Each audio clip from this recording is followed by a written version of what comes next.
రంగారెడ్డి జిల్లా ఆమన్గల్ పట్టణంలో triple భూబాధితులు Kalwakurthy MLA Kasireddy Narayana Reddy దిష్టిబొమ్మను దహనం చేశారు. రాష్ట్ర ప్రభుత్వం ప్రతిష్టాత్మకంగా చేపడుతున్న త్రిబుల్ రోడ్డు వేస్తున్న సందర్భంగా సుమారు 150 మంది రైతులు సన్నకారు రైతులకు నష్టం కలిగించేలా త్రిబుల్ అలైన్మెంట్ ప్రభుత్వం మార్చిందని, పెద్దల భూములు కాపాడేందుకు ఈ ప్రభుత్వం నిర్ణయం తీసుకుందని రైతులు నిరసన వ్యక్తం చేశారు.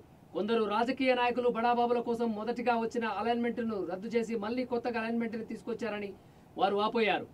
ఈ విషయంపై ఎమ్మెల్యే కసిరెడ్డి నారాయణ రెడ్డి దగ్గరకు భూబాధితులు వెళ్లగా కొత్తగా అలైన్మెంట్ వచ్చిన విషయం తనకు తెలియదని సమాధానం చెబుతున్నారని, స్థానిక ఎమ్మెల్యేకి తెలియకుండా అలైన్మెంట్ ఎలా వస్తుందని రైతులు ఆగ్రహం వ్యక్తం చేశారు. కొత్త అలైన్మెంట్ వచ్చినందుకే చిన్న సన్నకారు రైతుల ఉపాధి కాస్త పోతుండటంతో వారు తీవ్ర మనోవేదనకు గురవుతున్నారు. ఈ నేపథ్యంలో ఆమన్గల్ పట్టణంలోని ఎంపీడీఓ ఆఫీస్ దగ్గర నిరసన చేపట్టి అక్కడి నుండి ర్యాలీగా తరలివచ్చి బస్టాండ్ చౌరస్తాలో స్థానిక ఎమ్మెల్యే కసిరెడ్డి నారాయణ రెడ్డి దిష్టిబొమ్మను దహనం చేశారు.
మండల్ జంగారెడ్డిపల్లి విలేజ్ అయితే త్రిబుల్ మార్కు ఫస్ట్ ఒకటి వేసిర్రు. తర్వాత బడాబాబుల కొమ్ము కాస్తూ కసిరెడ్డి నారాయణ రెడ్డి అలైన్మెంట్ మార్చి ఊరు దగ్గరికి వెళ్ళి ఊరు కానుకుంటూ తీసుకుంటూ పోతున్నాడు. ఇప్పుడు అయితే మేమందరం కలిసి రైతులమందరం కలిసి ఎమ్మెల్యే గారి దగ్గరికి పోతే మాకు తెలియదు, నాకు తెలియకుండా రోడ్ వేసిర్రు, నాకు తెలియకుండానే ప్లానింగ్ చేసిర్రు అని అంటుర్రు. ఆయన కల్వకుర్తి ప్రతినిధిగా, ప్రజలు ఎన్నుకున్న ప్రతినిధిగా ఆయనను శాసనసభలో కానీ అసెంబ్లీలో కానీ మాట్లాడాల్సిందిగా ఆయనకు బాధ్యత ఇచ్చిర్రు. ఎవరు? కాన్స్టిట్యున్సీ ప్రజలందరూ. కానీ ఆయన చేసేది ఏమిటి? ఆయనకు గెలవకుండానే పని జరుగుతుంది అని అంటే మరి ఆయన ఉండేం లాభం? రాజీనామా చేస్తే బాగుంటుంది. ఆయనకు గెలవకుండా పని చేస్తే ఒక సర్పంచ్ ఒక విలేజ్లో ఇందిరమ్మ ఇల్లు రాయాలంటే వార్డు మెంబర్ స్థాయి కాడికి వెళ్ళి ఎమ్మెల్యే దగ్గర ఫిల్టర్ అవుతుంది. ఈయనకు ఎమ్మెల్యేకి తెలియకుండా రోడ్ వస్తుందా? రోడ్డు శాంక్షన్ అవుతుందా? అలాట్మెంట్ ఎట్లా జరుగుతుంది? దీన్ని అలాట్మెంట్ ఎట్లా మారుస్తారు? బడాబాబుల కొమ్ము కాసుకుంటూ ఎమ్మెల్యే దొంగ వైఖరి మొత్తం ఎమ్మెల్యేనే చేస్తున్నాడు. దీనికి ప్రధాన కారణం ఎమ్మెల్యే. ఈ ఎమ్మెల్యేకు తగిన బుద్ధి చెప్తాం మేము. ఎక్కడికి అక్కడ అడ్డుకుంటాం, రోడ్ల మీద ఎక్కడ తిరగనీయకుండా అడ్డుకుంటాం. అప్పుడైతేనే తగిన బుద్ధి వస్తుంది ఆయనకు.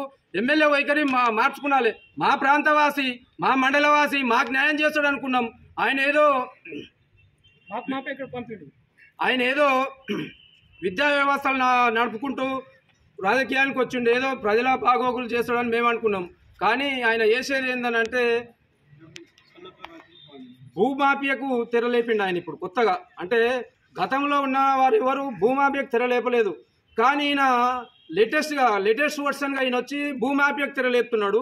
భూమాఫియాకు తెరలేపి రాజకీయం ఇచ్చున్నాం అంటే ఇలా ఏ రకంగానైనా కానీ మనం బుల్డోజ్ చేసుకుంటూ పోతే రేపు పొద్దుగాల గతంలో 1000 రూపాయలు ఇచ్చి ఓట్లు వేయించుకున్నాం, రేపు 2000 కాకపోతే 3000 ఇచ్చి ఓట్లు వేయించుకుంటానే ప్రయత్నంతో ఆయన ముందుకెళ్తున్నాడేమో. కానీ ఆయన ఆటలు ఇంకా సాగనీయం. కసిరెడ్డి భవిష్యత్ నీకు నీ రాజకీయ భవిష్యత్ ఫుల్ స్టాప్ అవుతుంది ఈ రోజు నుంచే నీకు.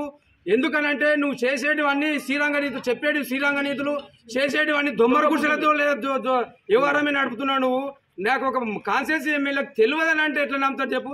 సామాన్య మానవులు ఎవడని నమ్ముతాడా? సామాన్య మానవుడు కనీసం ఆటోలో ఒక గ్రామ సర్పంచ్కి హైదరాబాద్లో ఉన్న ఫోన్లు పోతే ఊళ్ళో ఏం జరిగేది? ఈయనకు ఎమ్మెల్యే పరిధిలో కాన్స్టిట్యున్సీ పరిధిలో ఏం జరుగుతుందో తెలియకపోతే మేము రేపు పొద్దుగాల మీ ఇంటికి వస్తాం, ఇదే విషయం మీద మిమ్మల్ని మాట్లాడతాం, అవసరం అనుకుంటే మిమ్మల్ని నిలదీస్తాం. మీకు తెలియకుండా జరిగిందనుకో నడు ముఖ్యమంత్రి తానికి మా వెంబడి రా నువ్వు, లేకపోతే అక్కడే ఆయన తగిన బుద్ధి చెప్తాం మేము. ఎందుకనంటే ముఖ్యమంత్రి ఎట్లా మారుస్తాడు? చేయకూడదు. ఎందుకంటే ప్రజల మేలు పోగాలి. ఈ సన్యాసులు, దరిద్రులు, దద్దమ్మలు, దున్నపోతుల మీద మన దున్నపోతులకు పాలు వింటే రాజకీయ నాయకులు తయారయ్యారు. ఇప్పుడు వీళ్ళకి ఏమైనా బుద్ధి, సోయి, యుద్ధ జ్ఞానం ఉందా? గడ్డి తింటుర్రా, ఇంత అన్నం తింటుర్రా, శుద్ధం తిని బతుకుతుర్రా ఈ కొడుకులు? నేను అడుగుతున్నా. ఎందుకనంటే ఇంతమంది రైతుల ఉసురు తలిగి వాళ్ళ భార్య పిల్లల ఉసురు తలిగితే మీకు ఏమవుతుంది? ఇలా గతంలో ఒక ఆయన ఇట్లనే చేస్తే ఏడున్నాడు. ఇలా మీరేమవుతారు? భవిష్యత్ గురించి ఆలోచన చేయండి. ఇలా రైతు అనేవాడు రాజు అని చెప్తారు మీరు. ఇందిరమ్మ ఏం చేసింది? పేద రైతులకు, పేద ప్రజలకు భూములు వంచింది. ఇప్పుడున్న ప్రభుత్వం ప్రజాపాలన అని చెప్పి ఉన్న భూములు దోసుకొని కార్పొరేటర్ దారాం చేస్తున్నది. ఇలాంటి ప్రభుత్వం రేవంత్ రెడ్డి గిట్టంగా మంచి వైఖరి కాదు. మా ప్రాంతవాసి వాళ్ళకి ఏదో అనుకున్నాం కానీ మొత్తం దొంగ అంతటి భూమాఫియాకు తెరలేపిర్రు. ఈ గతంలో కాళేశ్వరం 1,00,000 కోట్ల దోపిడని వీళ్ళు వ్యతిరేకిస్తున్నారు. ఈయన మార్చి 2 లక్షల కోట్ల దోపిడీకి వ్యవస్థకు తయారు చేసిండు ముఖ్యమంత్రి కుటుంబ సభ్యులు, స్థానిక ఎమ్మెల్యేలు. ఈ మండల్ తలకొండపల్లి ఈ ట్రిపురాలు రోడ్డు వల్ల మా రైతులు, సన్నకారు రైతులు ఒక్క ఊరికి 100 మంది చొప్పున అనాథలు అవుతుండ్రు.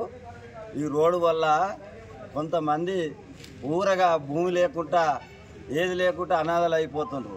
దీనివల్ల ఎమ్మెల్యేకి కూడా మేము వినతి పత్రం ఇచ్చినాం, కలెక్టర్కి ఇచ్చినాం, అది ఆర్డీఓకి ఇచ్చినాము, ఎంఆర్ఓకి ఇచ్చినాము. ఎవరు స్పందించినందుకు ఇలా మేము వీడికి వచ్చినాము.